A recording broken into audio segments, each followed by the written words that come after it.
जय जय श्री राधे। शास्त्रों में वर्णित श्राद्ध पर्व की पौराणिक कथा के अनुसार जोगे तथा भोगे दो भाई थे।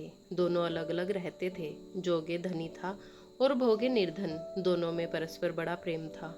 जोगे की पत्नी को धन का अभिमान था, किंतु भोगे की पत्नी बड़ी सरल हृदय की थी। पितृपक्ष आने पर जोगे की पत्नी ने उससे पितरों का श्राद्ध करने के लिए कहा, तो जोगे इसे व्यर्थ का कार्य समझकर टालने की चेष्टा करने लगा, किंतु उसकी पत्नी समझती थी कि यदि ऐसा नहीं करेंगे तो लोग बातें बनाएंगे। फिर उसे अपने मायके वालों को दावत पर बुलाने और अपनी शान दिखाने का यह उचित अवसर लगा। अतः वह बोली, आप शायद मेरी परेशानी की वजह से ऐसा कह रहे हैं, किंतु इसमें मुझे कोई परेशानी नहीं होगी। मैं भोगे की पत्नी को बुला लूंगी, दोनों मिलकर सारा काम कर लेंगी। फिर उसने जोगे को अपने पीहर न्योता देने के लिए भेज दिया। दूसरे दिन उसके बुलाने पर भोगे की पत्नी सुबह सवेरे आकर काम में जुट गई। उसने रसोई तैयार की, अनेक पकवान बनाए, फिर सभी काम निपटाकर अपने घर आ गई। आखिर उसे भी तो पितरों का श्राद्ध तर्पण करना था। इस अवसर पर न जोगे की पत्नी ने उसे रोका, न वह रुकी। शीघ्र ही दोपहर हो गई। पितर भूमि पर उतरे। जोगे भोगे के पितर पहले जोगे के यहाँ गए तो क्या देखते हैं कि उसके ससुराल वाले वहाँ भोजन पर जुटे हुए हैं। निराश होकर वे भोगे के यहाँ गए। वहाँ क्या था, मात्र पितरों के नाम पर अंगियारी दे दी गई थी। पितरों ने उसकी भूख राख चाटी और भूखे ही नदी के तट पर जा पहुंचे।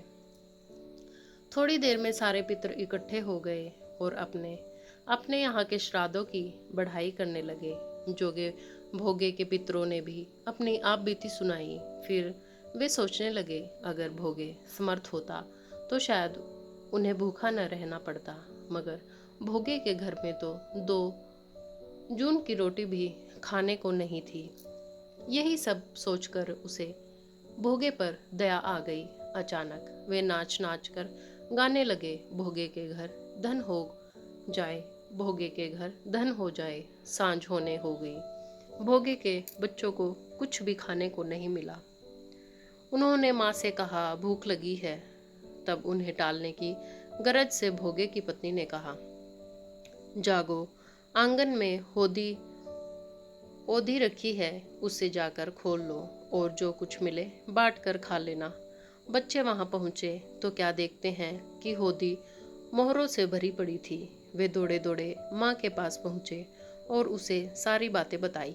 आंगन में आकर भोगे की पत्नी ने यह सब कुछ देखा तो वह भी हैरान रह गई। इस प्रकार भोगे भी धनी हो गया, मगर धन पाकर वह घमंडी नहीं हुआ। दूसरे साल का पितृपक्ष आया। श्राद्ध के दिन भोगे की स्त्री ने 56 प्रकार के व्यंजन बनाए।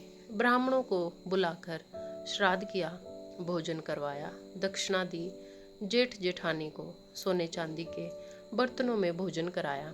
इससे पितर बड़े प्रसन्न तथा तृप्त हुए। जय जय श्री राधे।